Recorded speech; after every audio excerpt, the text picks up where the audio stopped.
Hello, classmates! Welcome to another episode of Middle Class Film Class Movie Review Edition. I'm your host today, Tyler. I'm Joseph. And I'm Pete. And today we are reviewing my spaghetti western pick, Hudson River Massacre. That's the trailer. Just This is a slap on the poster at the end. a singular scene. So Not even a full scene. Hudson River Massacre, Or a good scene. aka Canadian Wilderness, aka Rebels in Canada. Rebels in Canada, aka I Trace del Colorado. Yes. So the movie is about our main character, Victor, who joins his fellow trappers in their doomed rebellion and ends up falling in love with Anne, a tyrannical business head's daughter whom they kidnap to gain the upper hand over the inconsiderate governing authorities. So I picked this movie solely based on the name. I did not look up anything about this movie. I just looked up a list on YouTube, a playlist on YouTube, actually, which you can find this movie. So when you say a playlist on YouTube, you mean a list of movies that you can watch for free on YouTube? Correct. Were they under the category of spaghetti westerns? Yes. Okay. Yes. So from our understanding, spaghetti westerns typically take place in Spain or Italy, Filmed in Spain or Italy. filmed. They're supposed to be represented on the film in the Americas because they're American Right. features. Well, this one kind of takes a different turn. While being directed by an Italian director, it takes place in Canada.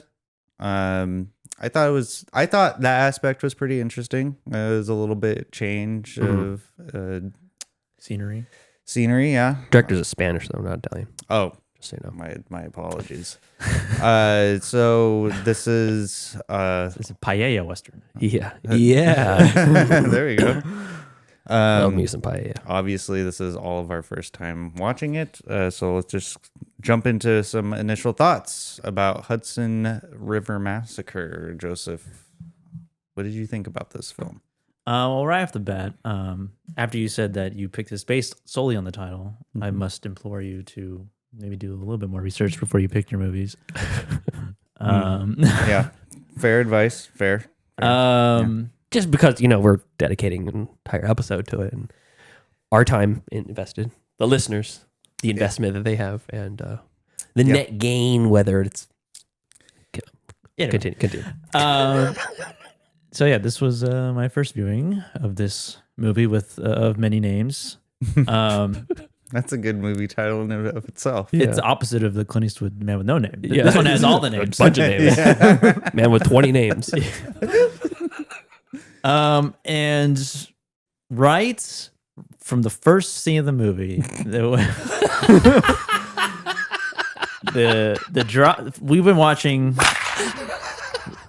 We start off with the good, bad, the ugly. Yeah. We watched The Great Silence, and now we're here. And then in between, we watched other westerns. A few others. Some of us. Yeah, some of us. I did on the first week. I watched another one that wasn't. And they've all been pretty good. This genre has been very, very enlightening and entertaining. And I've been having a good time. And the quality has been like outstanding, impressive, and surprising, even for like, if you were to say like, even for an old movie. Why do I feel like there's a butt coming? But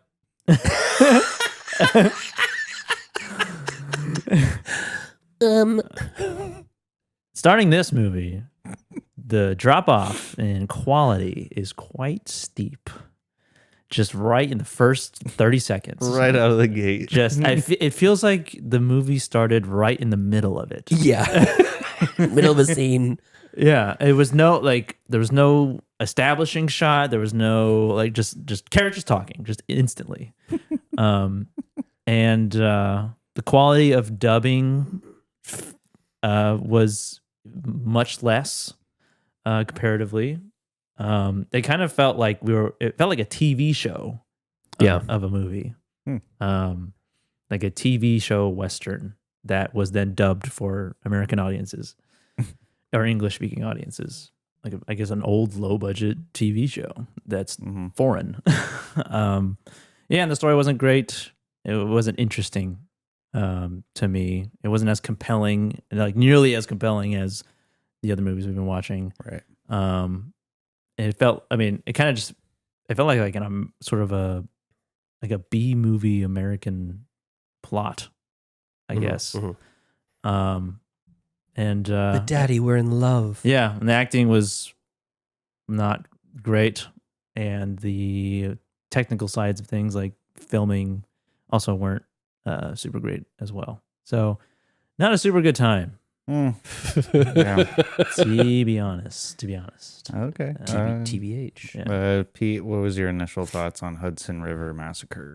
Okay, so context. When we were walking up the stairs up to the studio, Yes. today, right before we started recording the first part of the show, Dropping some lore. you said, "Pete, I apologize to you," and I said, "What for?" It could be anything you're talking about. Literally, I could top of my head, I could name 6. That 6 reasons why you should be apologizing to me. A valid reason for an apology. And you said, for making you watch the Hudson River Massacre. I'm sorry. And my response was, "You're not apologizing to Joseph?" Just me, but okay.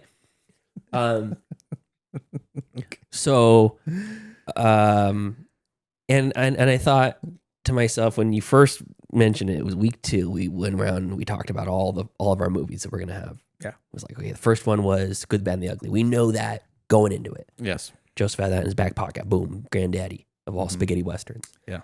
And this is the new format. We're fleshing it out, right? We're learning. Yeah. And week 2, Great Silence, Hudson River Massacre, and then we talked about the Oh my God. Patreon. Huh? There's a whole playlist on IMDb called Paella Western. Oh, cool. Oh my God. I was just You were just joking? I didn't know. Oh, That was an actual thing. I looked that up last week because it was after this when I was researching this. That's a subshoot of spaghetti westerns. Oh, I had no idea. Yeah, it's primarily Spanish, but it's all the same, you know. So, anyways, what was I saying? New format of the show, right? Yeah. And we learned that we have the Patreon. We got to get the Patreon, and I'm working through that too with Patreon. Heather is one of the most active members of our Patreon group and our listeners in general. She attends most of the live streams. She's very active. Me and Heather were pals from the binge movies days, and we've been through some highs and lows over there. And she's followed us over to this side of the thing. She's actually talks about how she says, "Well, next month, how about this? How about we start a chat." And we could just basically chalk it through with all of the Patreon members about what we want for the topic, for our Patreon topic, or what do we want for the next Patreon movie or whatever. So that's a great idea. We just got to get people to participate. So, I'm going off on a tangent, but trust me, it's all coming back. As of now, we only have 4 votes for what next week's movie is going to be. Okay. It's Pale Rider is the name of the one, right? No, sorry, not Pale Rider. Death Rides a Horse. And Once Upon a Time in the West. 4 votes, tied, 50-50. Oh, man. So I posted on the Facebook page today, hey, we only got 4 votes, more Patreon. And it's not just cool-ass yard duties, it's class clowns, it's teachers' assistants, it's new kids, it's everybody. Every level of Patreon has a say in this movie. The cool-ass yard duties are going to pick the topic before we spin it again for the next topic. There are 2 topics on the wheel, so I'm going to engage just the cool-ass yard duties for that. But right now, we need everybody who's listening right now. If you're listening to this and you're like, I haven't voted yet. Oh, is there time? I haven't voted yet. There's time. There's time. We're watching it next week, so we are not going to know. But time is of the essence. We're not going to know what movie it is we're going to watch. But I'm going to tell you guys, I'm asking you right now, are you okay with us waiting until like Wednesday, Thursday after this episode drops to pick the movie so that you guys can watch it Friday night or Saturday night? Yeah. Or Friday night or Saturday morning? Yeah. Cool with that? I guess so. I mean, I'll just watch. What are the options? It's the Death Rides a Horse or Once Upon a Time in the West. I'll just watch them both. I'm watching them both. I already watched Once Upon a Time in the West. It was so good. I'm going to probably watch it again. So, Okay. But anyways, whatever we cover is going to be chosen by the Patreon. So we're going through all this stuff. And when Tyler reveals Hudson River Massacre is his pick, and we poke holes in it, and we're like, it's not even Italian. It's a Spanish. Oh, yeah, sorry. It's not a spaghetti Western, blah, blah, blah, blah. And we're just kind of poking fun at it, whatever. And I said, on brand, Tyler, on brand pick. As if that's a bad thing, right? Because that's the joke, right? Of course, you would pick this movie. Yeah. It's on brand. It's on brand. Yeah, that's not that. that thought was not lost on me. So I'm all that to say, I'm not mad that this is the movie that we watched, because this is probably more indicative of what a spaghetti Western truly is. Like, we're watching the greats. We're watching The Good, the Bad, and the Ugly, and The Great Silence, which had a revival as revealed to be this long-lost great movie that hadn't even made it to America until like the early 2000s. Yeah, 2001. Yeah. So we're watching these movies, and the fourth one, undoubtedly, Death Rides a Horse or Once Upon a Time in the West, is going to be another great. Yeah. And I want to watch great movies for the show. But this genre is basically made up of a bunch of shitty, low-budget movies. Mm-hmm. Mm-hmm. That's what makes it a spaghetti Western, is that it's this low-budget production, cut-rate movie with people from all over Europe that speak a ton of different languages. The story's a mess, the shooting's a mess, but it's exciting. It's violent. It's different than John Wayne. Yeah. It's just moseying in like a cunt on the back of a horse, like, howdy, Pilgrim. Yeah. We're gonna go there and get some onions. Like, it's the antithesis of that. So what we got in the spaghetti Western genre is just a bunch of shit. Yeah. And you said it yourself. You have this playlist. How many movies do you think are on that playlist? I believe there was like 25 movies. So 25 movies that are so bad, they don't even give a fuck about rights. They're like, put them on YouTube. I don't care. Throw them on YouTube. Anybody can watch this shit. Yeah. Who cares? Amando de Osorio. Yeah. Right? It's like he's just like, I'm either dead or yeah, he's in the ground. His estate is like, grandpa, what's his name again? Director? Amando. Yeah. Amando de Osorio. Oh, Grandpa Amando, that fucking old guy, made all these shitty movies in the 60s. Yeah. Died before 9/11. Wait, pre 9/11. Don't even care. Don't even care. Like his grandkids, great grandkids. Like, I don't even care about the rights to Grandpa's movies anymore. Just put them on YouTube for everyone to enjoy. Who cares, right? They're right. I don't give a shit. That's and now we can watch it all. So, that's the, by and large, I feel like the real meat and potatoes of a spaghetti Western is this. And, people, I talked about this in the past about how like people have this like rose-colored glasses looking back into the past from the 70s and 80s. And they're like, oh, the golden age of cinema.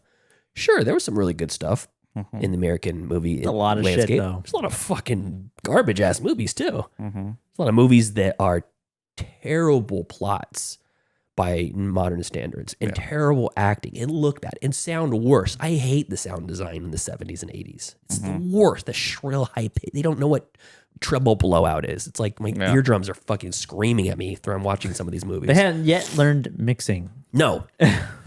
So, and spaghetti Westerns is no different. So, as opposed to the anger, the hatred that was filling Joseph's heart when that scene first happened, I watched For a Few Dollars More, and then I watched that 1949 movie, River Massacre. Massacre River.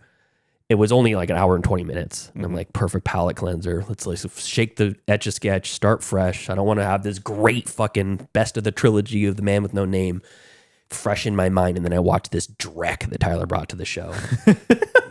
I didn't want that, so I wiped it clean, and I went in, and the first scene when that fucking guy rides around the side of the log cabin, and I'm looking at that log cabin, and the guy's standing there, and they're like, hey, thanks for coming over. Hey, your brother, someone killed your brother. And I'm like, this is exactly what I was hoping for a spaghetti Western. I finally got what I was expecting, because when we watched the other two movies, I'm like, these are legitimately solid. Yeah. They're good. And yes, they're ramshackle and they're sloppy and the budget's small and whatever. But objectively, the stories are interesting. It's like the man with his throat sliced as a child comes back for revenge on the bounty hunters that are wreaking havoc on this poor village. Yeah. Or, 3 gray hat cowboys of various levels of, integrity in a 3-way Mexican standoff for $200,000 worth of gold. Yeah. It's like, those are interesting, compelling stories. And then this is like, it's still kind of interesting because I think that the fact that fur trading and fur trapping was such a huge part of like the American West and the Canadian, frontier around that time of like colonial America or maybe slightly after that. I mean, from then till now, There's a reason why people in Louisiana speak, Louisiana Bayou Cajun. Yeah. It's like that's part of the French territory, Right. or whatever it was. What do they call it? The French, Louisiana Purchase. Louisiana Purchase, yeah.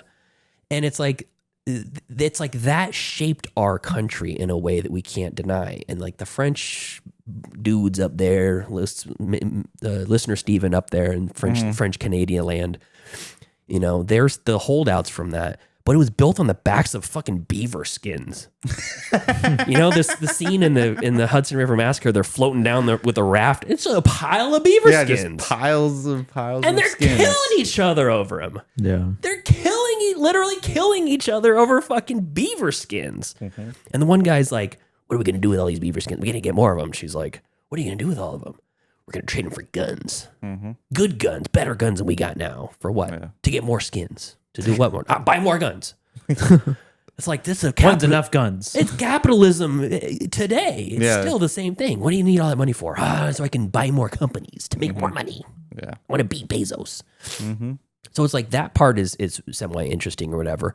But the sloppy, shitty part about the movie being just not a great brand movie, it's almost like a comfort in eating a shitty hamburger from your childhood. Like you go back to like the home burger spot that you used to think was the best, and you go back and visit there, and you're like, I remember Dave's Giant Burgers, good place. Yeah. And you eat it, and you're like, this really isn't that good. Mm-hmm. But there's something comforting about it. Yeah. So it almost felt to me like a nostalgia of a memory that I hadn't even had yet. I'm watching this movie, and I'm feeling this nostalgia for this genre that in my mind existed, and I so far haven't experienced that genre yet. I've experienced the greats of the genre, but I haven't experienced the real meat and potatoes of the genre. So watching the Hudson River Massacre, I was like, okay, I see what they're doing. Sergio Leone, way above their time. But Amando de Osorio, now that dude's making some shit. Literally. Literally. And here we are, 50 years later, talking about it on the show. Yeah. So, I didn't think it was great, but I didn't hate it. All right. That's my ringing endorsement.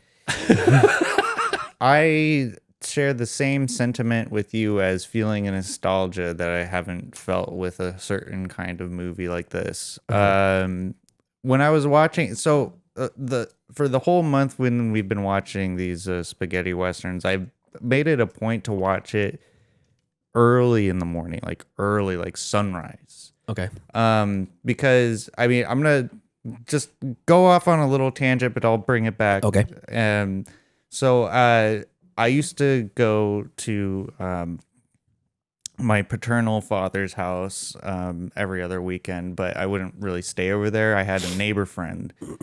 They were super rednecky. The dad loved westerns, and he would always we would sleep out in the living room, and he would get up early in the morning, and then he'd turn on a Western movie. And so when I've been watching these Western movies, it kind of brings me back to that time where you kind of like poke your eye open and you're like, what's going on? And it's like Earl Earl Europe or what? Wyatt Earp. Earl Europe. Your brain swapped the two. Yeah. Earl Europe. So when I'm watching these movies, it kind of brings me back to like my childhood, like when I would be at my friend's house watching these movies early in the morning. And for this movie specifically, it definitely evoked I'm just gonna say right out of the gate, yeah, this isn't a great movie. The plot's not. Hey, let's not beat around the bush, okay? The plot's not. The plot's not compelling. The acting is crap, but there's a certain aura to the movie that brings it around to where it was digestible. Mm-hmm. And so so after I watched it, I was like, oh Christ, like I really should have researched this movie before just picking it because the name sounded cool. But then I started thinking to myself, like, what if I was like in like a Hollywood video or something and I saw Hudson River Massacre? I would think that's a cool name. maybe I'll check that one And out. I'd look at the poster cover art, and it looks exactly like every other Western ever to exist. Yeah.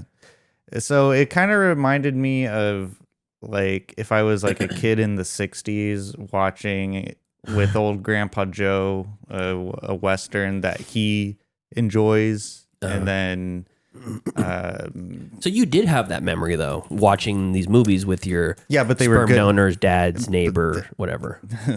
But yeah, they were good movies. Oh, so they were watching good ones, Yeah, not, they were not good- these movies. Yeah, it's just kind of like the feeling of like watching a Western early in the morning.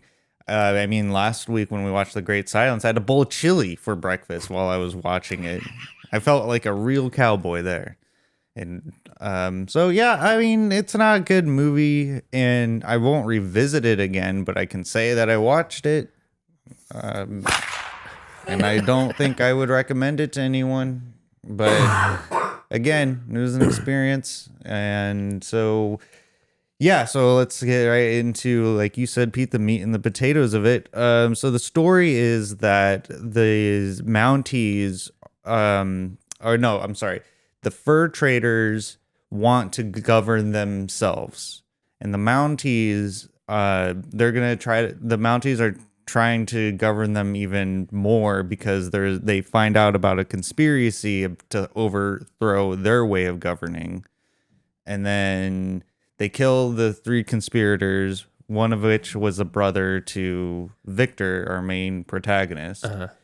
And Victor, outraged by the killing of his brother, goes to the fur trader rebels, and he's like, "I want to join you." And he's like, and the leader is like, "Dude, can you follow orders?" He's like, "Yes." Okay, then. Why is that? That's a valid question. Valid question. Can you follow orders? Yes. Okay, you're in. Yeah, that's essentially Well, what you skipped happened. over. You skipped over part of it. Is I don't know if we skipped over it, but we need to make a distinction. The Mounties aren't necessarily. This isn't really their cause, but it's like they're working for the Hudson Bay Company. Yeah, Yeah, they're Right? bought out police. Yeah, they're basically hired goons at this point, right. and they're Just over there gooning. yeah, exactly. But I will say that the execution scene was shot pretty well. Like they had them lined up, and there was some the good tension there, and it was pretty Good choreographically wise. Yeah, I mean it was effective scene. It looked decent. It didn't look like something like a mess. The editing was really rough in a lot of parts. It just jumped complete scenes, Yeah. cuts in the middle of people talking, things like that. And I part of that I have to chalk up to the fact that maybe it's like a lost film because there's certain scenes that the quality is decent, and then it cuts to Really bad. 5 seconds of just trashy film stock with like lines and stuff going through it, and then back and forth. Yeah. Yeah. So I don't know if it was like a restoration or something like that. But all in all, like the actual film making part of it was super, super uneven. But when he goes to join him, the guy's got a legit, and the guy, his name is, where's his name here? Leo Lameau. Yeah, Leo Lameau. And who's based off a historical figure, actually. He's based off of Louis Riel, who led hundreds of Catholic Francophone Métis, and supported by the Cree fighters of the Northwest Rebellion. Cree's a Native American tribe, which is actually the tribe that Iron Eyes Cody's wife belonged to. She was a Cree Indian. Oh, really? So anyways, though, he existed right around 1885. Yeah, there you go. But he legitimately is like, why did you never want to join us before? You know, what are you, a fucking one of them? What are you, a poser? Yeah. You a poser? Are you a poser? He's like, well, I tried to be neutral and they killed my brother. So yeah, Now here I am. now I'm radicalized, just like Luke Skywalker. Yeah. I think the plot of the movie, like there's something there, and this is what I also had this thought while watching this movie as well, is it's interesting that a lot of filmmakers who make bad movies, but they have interesting like ideas, but they just don't execute them correctly. It makes me wonder like how many bad movies that have a pretty compelling story, but it just went all awry and they just couldn't execute it. And so it kind of made me think like, well, maybe some remakes aren't that bad, like of like old movies or even current movies. That's the kind of remakes we should have. Good concept, bad execution. Right. Versus a beloved classic that we're going to try to outdo. Yeah. So an already good movie. Yeah. And we're going to try to remake it and make it even better. I mean, I think it's more of like a challenge to the artist as well to have an interesting idea from a bad movie made into a good movie. And yeah, so like the Victor, the main guy, he just George Martin, you mean? Jorge Martin? Jorge Martin? Yeah, Jorge Martin. Yeah, the main actor, his name is Jorge Martin, but in this movie he's billed as George Martin. Yeah. All-American Yankee Doodle. Yeah, to get the movie to sell, I guess. Do you realize that also the woman that was playing the Native American kind of half breed, I think they called her half breed. Yeah, Pamela Tudor. That was shocking. Like when I Slaw. when I heard half breed, I was like, ooh. She looked like a mannequin. She looked like a Austin Powers, like those robot dolls. Fembot. Yeah, the fembots. Yeah, like the way she moved, she even moved like she couldn't turn her neck, and like she moved like that. Yeah, and just her facial expression was very just like she had like kind of like beady little eyes, and was just kind of the same expression throughout the whole movie. Yeah, well, they have three or four like pretty gorgeous women in this. Julia Rabini, who plays Anne, she is the blonde. Yeah, the daughter. Blonde. She's the one that gets kidnapped. Yeah, and then there's and then she falls in love.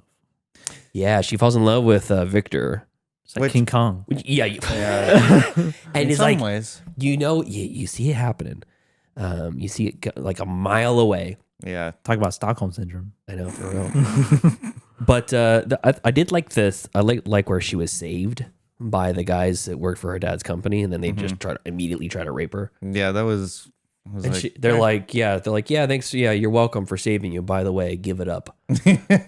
By the way, you look out. Let's roll dice to see who gets the first shot at her. You're like, oh my god. Yeah, that was fuck pretty already. Can you get it over with, please? Pretty shocking. Stark reality check that we are in the Wild West. Yeah, the Wild East. Right. Yeah. I wasn't completely convinced of the whole love story though, because usually like we've seen Stockholm syndrome like romances in movies, and there's usually like it develops, but in this one, it's just immediately like, oh, I am in love with you. No, she glances at him and she goes, he's a tall drink of water. He's like, he kidnapped me. He's kind of handsome. I know. When he grabbed me, I was like, ooh, got a little. Yeah, she's a Nazi. Kind of a cute Nazi though. Yeah, just like in The Last Crusade. And then when she escapes, and then he saves her from the raping, I saved you from the raping. He does it great. I love it too in old movies where any person that gets shot one time anywhere in their body dies unless it's the hero. Yeah, the guy gets shot like in this fucking chest, fakes like he's dead. And then he comes out and just. Surprise, motherfucker! And got the rifle, kills the guy, shoots him. Called the police, but not for me. Kills him shoots him 3 times. Guy falls in the river, and he comes out, and he's no worse for wear, completely fine, but he's bleeding from that one spot. Yeah, and he just gets out of the water like, hey baby, are you hot? Are you turned on now? Yeah. Do I make you horny, baby? Yeah, but he honestly feels like he looks like he's getting ready to go for like a 10K fun run, and then. And then after he takes 2 steps, he stumbles, and she's like, "Oh, I need to take care of him." Yeah, that's where the tide turns. That's where the romance blossoms. And that's where her matriarch instincts kick in. Is it matriarch? Well, isn't that like maternal? I don't know. Yeah, but I mean, we're talking about them want to fuck. It's not a mother instinct. Oh, maybe there is some overlap there. More of like a sibling instinct. Hey, Dad, bro, did you get shot?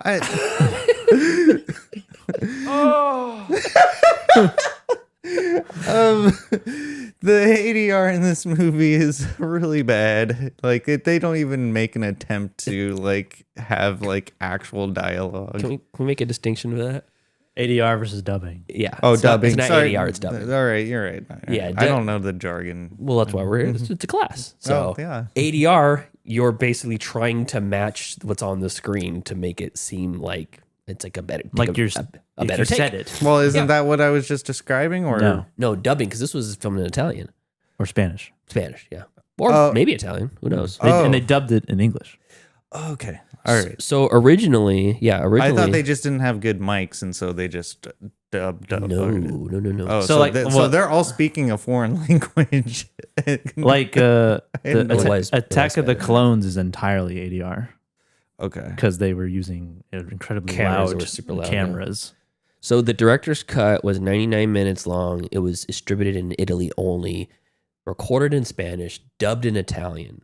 Then the Spanish version was cut to 89 minutes. That version was released in Spanish in Spain, but then also dubbed in English and was limited. That was the basis of the international distribution. And then in Germany, Austria, they dubbed the Spanish version over with German, and they cut 5 more minutes out of it. Damn. Yeah, so it was down to Why are they 80 cutting so much ads for countries? I don't know, German sensibilities, you know? Who knows what was in that original 99-minute cut? Those Germans were like, Oh, that's a Jew. Get him out of here. Get them out. They're like, they cut 10 minutes out for the American release. Oh, really? Yeah, that was one originally dubbed in English, the one that we watched. Yeah. huh. So who knows what that 10 minutes I would have wonder- held. What is the original intention of this movie? Well, Glad. what's interesting about this movie too is like it just like ends like really abruptly. Like I know. they cross Yeah. the border and then They're safe. That's it. That's America it. solves all the problems. the Mounties are like, well, Rats. we can't do anything. We can't do anything now. And then The Americans show up at the exact same time. yeah, the Americans show up call at the ahead.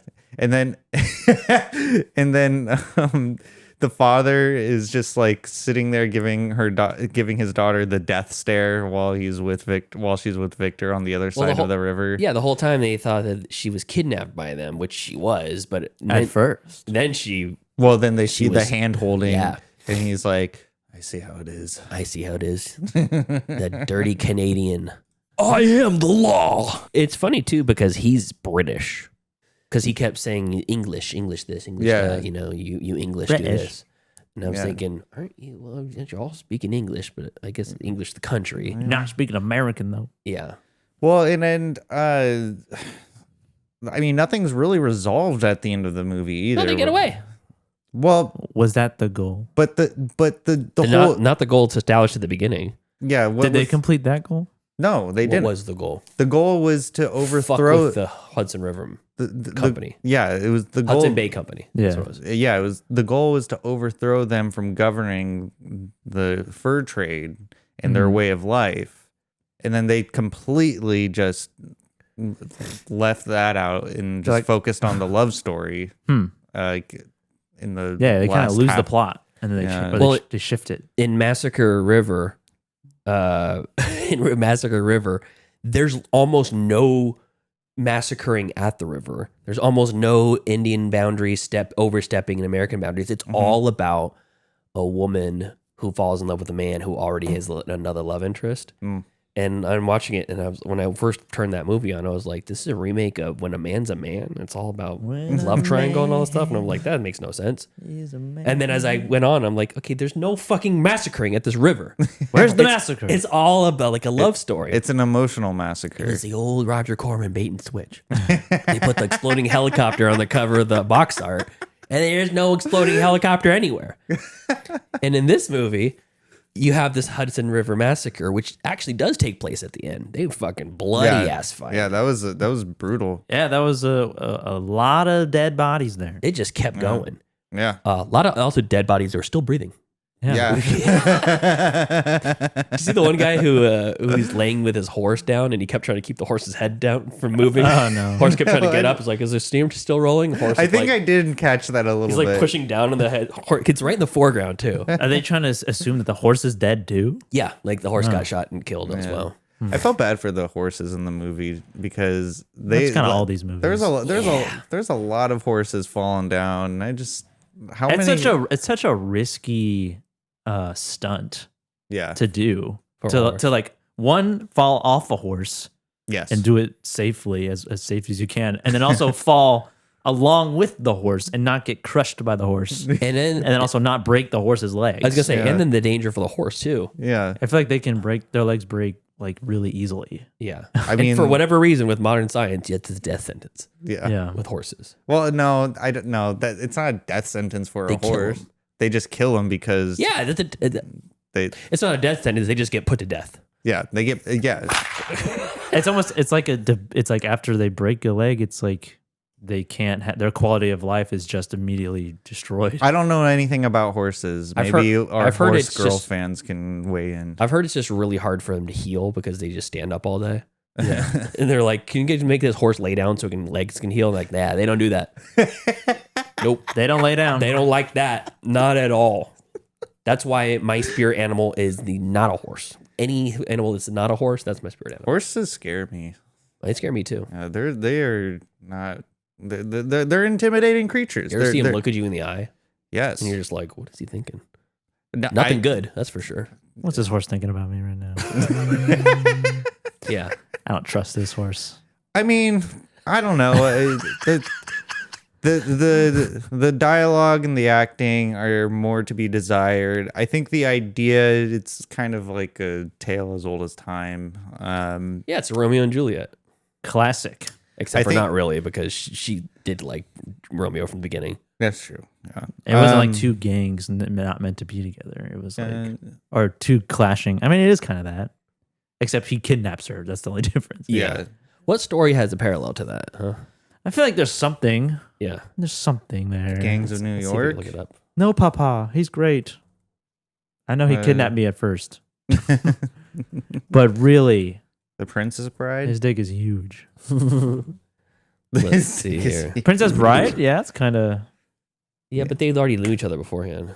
Yeah, it's true. Yeah. Let's see here. Game of Thrones. There's too many storylines to figure out which one. I know that was a joke. Game of Thrones. Let's see. Stockholm Syndrome in movies. In Time, Out of Sight. The Crying Game. I don't know about that. Overboard. Overboard. Hey, yeah, I guess he does kind of kidnap her. Yeah, Yeah. I guess so, in a way. Takes advantage of her because of her amnesia. Overboard. Then that would be like 51st Dates then. Yeah, I guess. Not really, because everybody's involved. No, that's Buffalo 66. Oh, yes. Oh my God. Yeah, that's well, I mean, yeah. Tie Me Up, Tie Me Down. Pedro Almodovar. Yeah, I don't know. I haven't seen a lot of these. Yeah.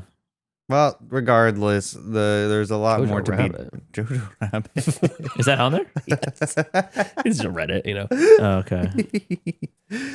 Regardless, I think there is a lot more to be desired from this movie. It did evoke a kind of existential, like, sort of like thought about Really? nostalgia and feeling of nostalgia and what it means for people who grew up with these kinds of movies. And I thought that was a really fun, like, little thought thinking. I don't know if a lot of people have even seen this movie. Well, let's look at There's it. Hold on, I'm gonna, There's like 6 reviews on IMDb. let's see here. I mean, when I watched it on YouTube, there was like 8,000 people. Like, there was like 8,000 views on the. There's 8,000 people I within a don't half think- mile here. I don't think those people are even like actually sitting down to watch it though. Oh, Like I feel like playlists like that, especially movies that are on playlists. they just have it rolling. Yeah, they'll play it and just have it in like a restaurant or something Yeah. like that. You know, Chinese restaurant. Yeah, they're playing this in a Chinese restaurant. Hey, why not? That's a River Massacre. They probably think, you know, I don't know. I don't know. Yeah, I don't know. I'm gonna stop. It talking felt now. like it felt like a movie that would be on MST3K. Yeah. The quality of it felt like that. Yeah, definitely. I definitely got that vibe as well. So on Letterboxd, it only has 118 people have logged that they've watched it. 118. That's it. Yeah. Okay. Just That log- is low. Yeah. Very low. That is really low. I think Joe Bridges has a list of movies, like best movies under 10,000 watches. This is under 200 watches. Wow. on Letterboxd. This is really low. Let me see. Really niche. You really dug deep for this one, Tyler. No, I didn't. No, I didn't. I did literally the bare minimum. I saw the title. I was like, I'm in. That's it. Yeah. I have one friend that's watched it. Let me see here. Let me see. You have one. Oh, it's Joseph. I have another friend, Simon Abrams. Don't know the person, but we follow each other for some reason. Okay. I have people like that. He watched it in 2020. He gave it 3 stars. Wow. I am removing him as a friend. Goodbye. So long. Yeah. Block member. Well, I'm joking. I'm joking. I'm joking. well, do you guys have anything else to say about it before we grade it? I'll give my thoughts in my grade. No. All right. Not Well, really. let's get into I'm just here so I don't get fined. let's get into the grades. Joseph, what would you grade? Hudson River Massacre? Each way to Colorado, you mean? Yeah. Rebels in Canada? Yeah, you mean Rebels in Canadian Canada. Canadian Rebellion? Canadian Rebellion. Canadian wilderness? Mountains Right. versus Hunters? I would give it like a, I don't know, like a D, I guess. D. Okay. For Fair. did not enjoy. Nice. Um, Nice. We're bringing that back. I like that. yeah, it was. I wonder if the Hundreds of Beavers guys seen this movie. Because I know fur trapping is like historically, it's just in history, and it's not like it's a big part of that culture out there. But I wonder if any of it was part of this. Also, the idea of pelts, like murdering for pelts. I mean, like The Revenant, Tom Hardy's character. Which at the time when I first watched the movie, I didn't even think of it as a Western, but it is a Western. It's like a kind of a classic revenge Western story, right? And it's a Canadian wilderness in the wintertime. Mm-hmm. It's a beefaroni Western. It's an American version. Yeah. Chef Boyardee Westerns. Yeah. But this, it was not great. Okay. There's not a whole lot of redeeming qualities about it, unfortunately. Yeah. Yeah. I mean, I don't have a whole lot else to add. Other than All right. Well, a D from Joseph. Pete, what would you grade Hudson River Massacre? I'm gonna on its merits. On its merits as a film, it's a D plus. Okay. It barely cracks. I had to really justify that plus. I'm giving it all the goodwill I've built up over the years for these poor movies. And it's 4 low budget movies. and majority of it comes from like there's a few scenes that are legit like shot well. And you can tell they took time with, like the execution scenes is one of them. And the fight scene at the end, the kind of like never ending fight, gun shootout or whatever. I like that. I thought it was good.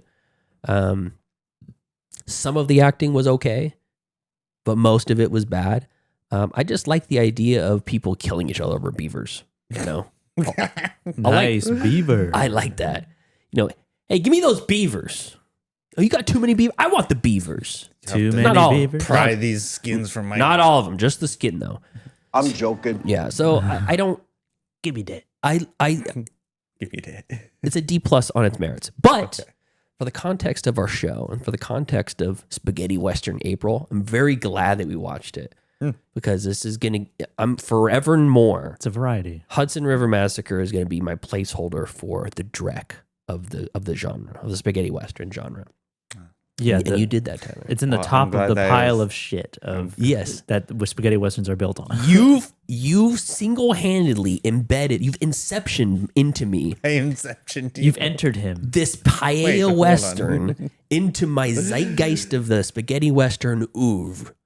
It's now Hudson River Massacre is the placeholder for all of them. Okay.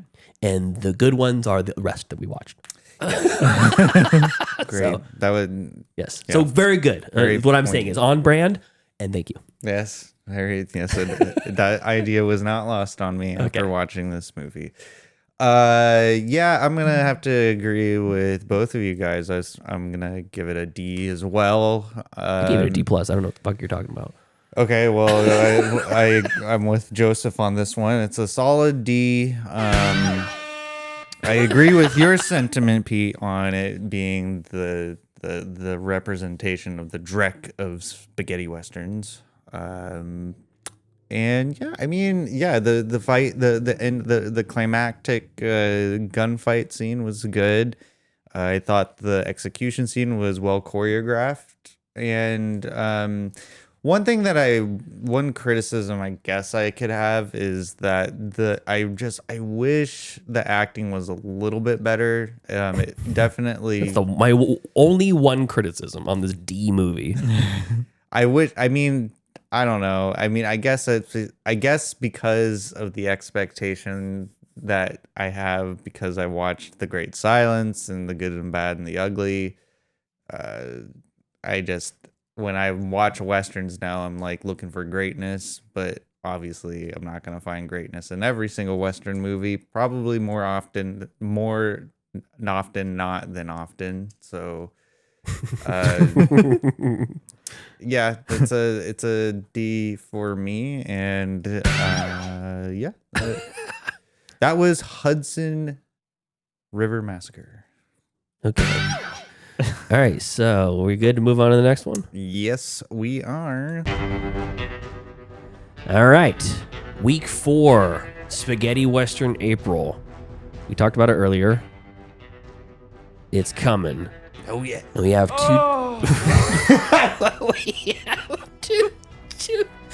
possible movies. Two possible movies. It's either going to be Death Rides a Horse from 1967, also Lee Van Cleef, or Once Upon a Time in the West, starring Charles Bronson. All right. Once Upon a Time was my streaming pick a while ago, and it was phenomenal. Okay. It was really good. Blew me away. But it's arguable whether it's a spaghetti western in the first place. It is directed by Sergio Leone, but it's with a big budget after all his success, and it's now back into the Americas. So it's after it's gone mainstream. Yes. This is a fucking sellout. Actually, it's more like just like that's his crack at getting all the budget he wants, all the people he wants, access to A-list And this celebrities. is Leone? Yeah. This is Sergio Leone, Okay. yeah. So that's Once Upon a Time in the West. Death Rides a Horse. Let's take a look at that one. Death Rides a Horse. Death Rides. I got him mixed up with Pale Rider because Similar. of that name, you know, when Pale. behold the pale horse, the man Yeah. who rode on it was death and hell followed with him. But let's see here. This is Death Rides a Horse? 1967. Original title, Dauma Auma. I don't know what that means. It was a joke before. Now I don't know what that means. A young gunfighter bent on killing the 4 bandits who raped and murdered his family crosses paths with a former outlaw who hopes to extort the same men in revenge for getting him jailed. Directed by Giulio Petroni. Giulio Petroni also had, let's see here. Known for La Centro Chilometri, Do Not Commit Adultery, Increase and Multiply, and Tepepa. Those Tepepa. Tepepa, those classics. Tepepa. That's Tepepa Pig. So, and this is starring Lee Van Cleef, John Philip Law, and Mario Brega, another familiar name from all these other ones. I feel like these spaghetti westerns also are like Wes Anderson movies, which are the same cast, just in different roles. Oh yeah, that's a good. I actually think that Wes Anderson also owes a lot to these movies. Really? Yeah. I think musically, there's a lot for his scores. I think there's a lot that he uses for his movies. And also some of the visuals, I think. The sort of like wider shot, there's some like symmetry in these shots. So there's definitely like, it's obviously not as, it's more subtle than anything. Yeah. Like more subtle than Tarantino's. It's blatantly. Yeah. Everybody's more subtle than that. So that's a 7.0 on IMDb, and the Once Upon a Time in the West 8.5 on IMDb. Very, very highly rated. And this one is considered an epic spaghetti western. Epic. A mysterious stranger with a harmonica joins forces with a notorious desperado to protect a beautiful widow from a ruthless assassin working for the railroad. Written and directed by Sergio Leone. Also written by Sergio Donati, and Dario Argento actually wrote part of Once Upon a Time in the West. He did one of these. Yeah, he did. I think so. I remember. Great Silence. Maybe it was. Yeah. But I mean, Italian dude. So this one stars Henry Fonda, Charles Bronson, Claudia Cardinale. And she is absolute vision in this, for sure. She's a babe. Yeah. 2 hours and 46 minutes. Original title, Sera una volta il West. So maybe it was in America. Maybe Maybe it was shot in Italy. Maybe it was shot in Italy. Maybe I'm completely wrong here. Maybe I'm crazy. Well, so the Patreons are choosing the next spaghetti. Which of the two? Yeah. Yeah, which of the two? So That we have, review. Yeah, right now it's tied for 2 and 2. It's 50-50, right down the middle. And tiebreaker. On the official poll, I need people to come in. When's the last day to vote? Is there a last day to vote? Wednesday. Okay. New release day. This episode comes out Wednesday. If you haven't voted yet, please vote now. Go on the Patreon, go on the Facebook page if you need the link, or just open the Patreon app, sign in. I know we're not very active on Patreon. We're trying to get the Patreon members more bought in, so this is a more regular thing. And then next week, when we review this during the week, we need to get the Patreon's next decision for the movie that they want on the wheel, or the theme, the genre, the topic, the topic, subject, genre, the subject. Yeah. So and it doesn't have to be on the wheel when we spin it. We can land on it and then just get the genre afterwards. But ideally, we'd want it all at the same time. So Patreon members, I know we're asking a lot of you. You listening? Wake up. Wake up. It is time for you to make your indelible mark on the podcast. Yes. I think whatever we review next week, we should all have a plate of spaghetti Oh, fuck yes. while we're eating and reviewing. Okay, I'm cool with that. Tyler, you like spaghetti? I do. Yes. I had spaghetti today. I saw you eating it downstairs. Mm-hmm. I was a little jealous. I was. You know what? I was too. I kind was of very good. Too. Arabiata sauce. Okay, before we call this quits, what's your guys' way of making spaghetti? Oh, I don't make it. Well, we know that. What do you mean? Boil the pasta, salt the water, salt the water, boil the pasta, and then heat up the sauce. Yeah, put it up on the sauce, and then just jar sauce. Yeah, nothing added to it, and just right on the pasta. I mean, I don't know if anything's added to it. I put the sauce that I get is Life pretty you live, Joe. delicious by itself. Food brought to you on a regular basis. I know, Jesus Christ. I just usually put like butter and butter in your spaghetti. Yeah, you butter the noodles and then sauce. What kind of sauce though? Like tomato sauce? Marinara, or like a tomato-based pasta sauce? Bolognese. You make bolognese? That's the dish, isn't it? No, I don't make it. No, it says bolognese on the. So you buy the bolognese sauce? Yeah.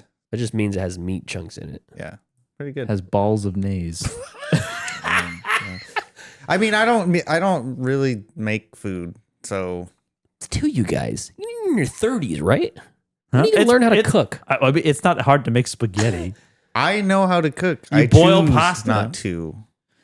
But would you? Okay. Well, then what's spaghetti? I like to cook down all the vegetables first. Chop off the onions and the vegetables you're going to put in the there. Garlic with mushrooms. Do you use a razor? You use a razor blade with the garlic? Anymore. Oh yeah, that's right. Brianna. Yeah. She's allergic. No garlic. I fell in love with a vampire, so for the rest of my life I can't fucking eat garlic. Can't have garlic around me, near me. No, in the vicinity. I could barely allowed to use onions. Okay. So cook down the onions.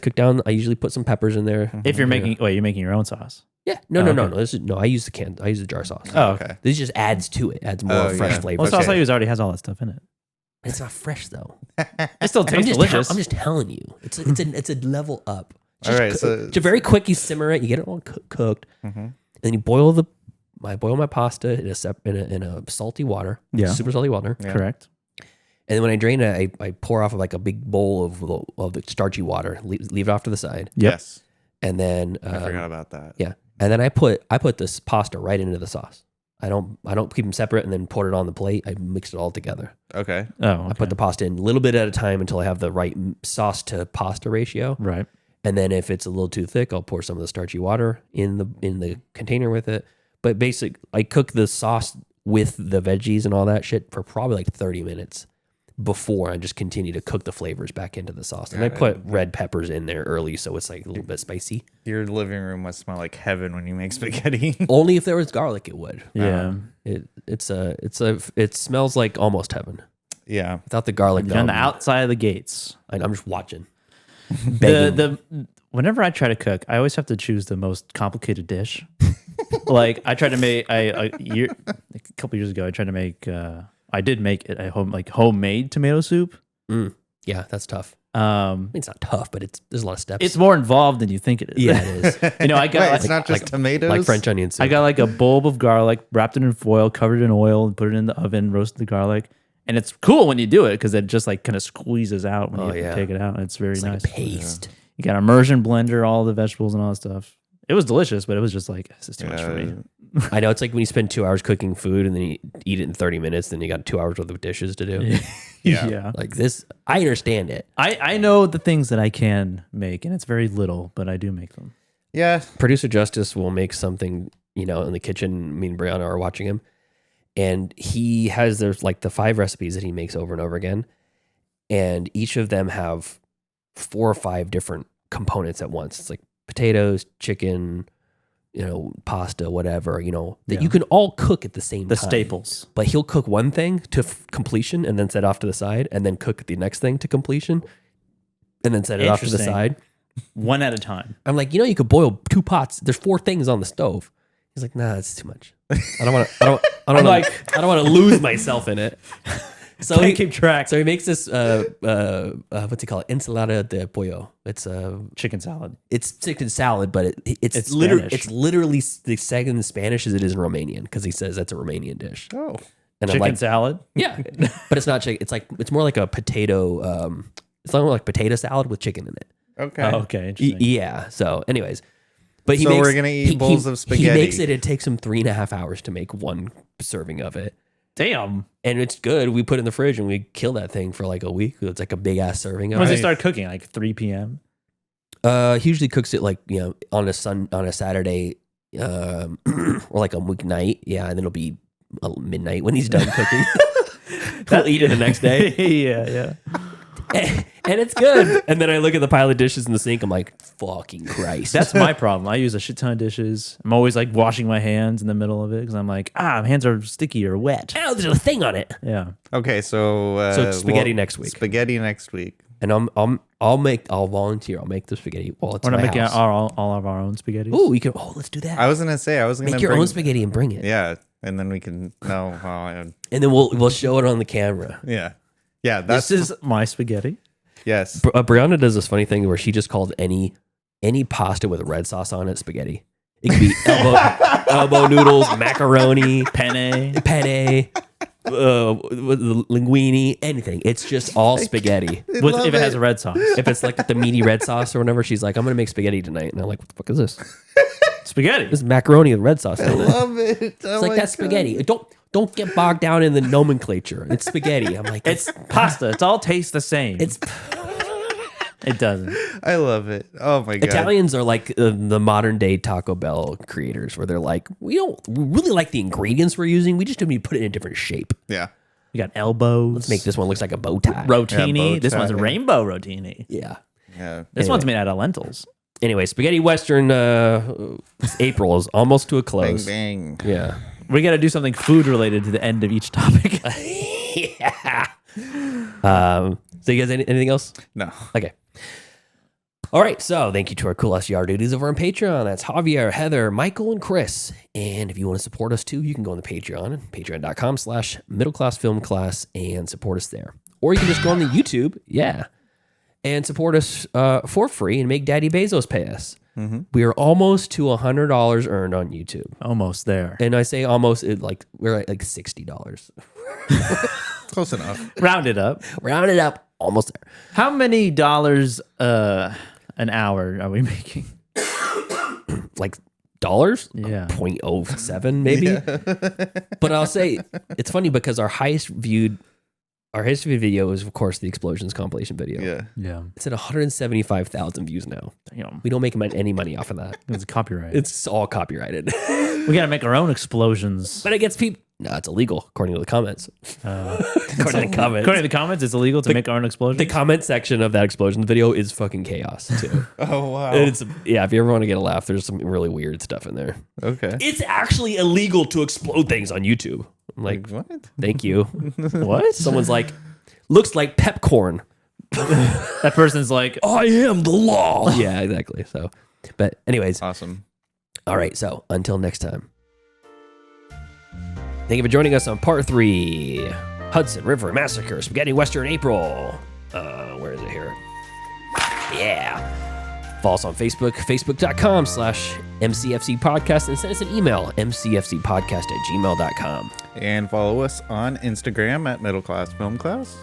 and TikTok at Middle Class Film Class, and on Twitter, podcast MCFC. So the review will be a mystery of next week, but it's either going to be Death Rides a Horse or Once Upon a Time in the West. Only time will tell. Sweet. Yeah. So thanks for tuning in. We'll see you next time. See ya. See ya. The plot's not compelling. The acting is crap. Class dismissed. I gotta get out of here. The bell doesn't dismiss you. I dismiss you. You're free to go. See you next week. See you later. See you later. That's a wrap. Great show.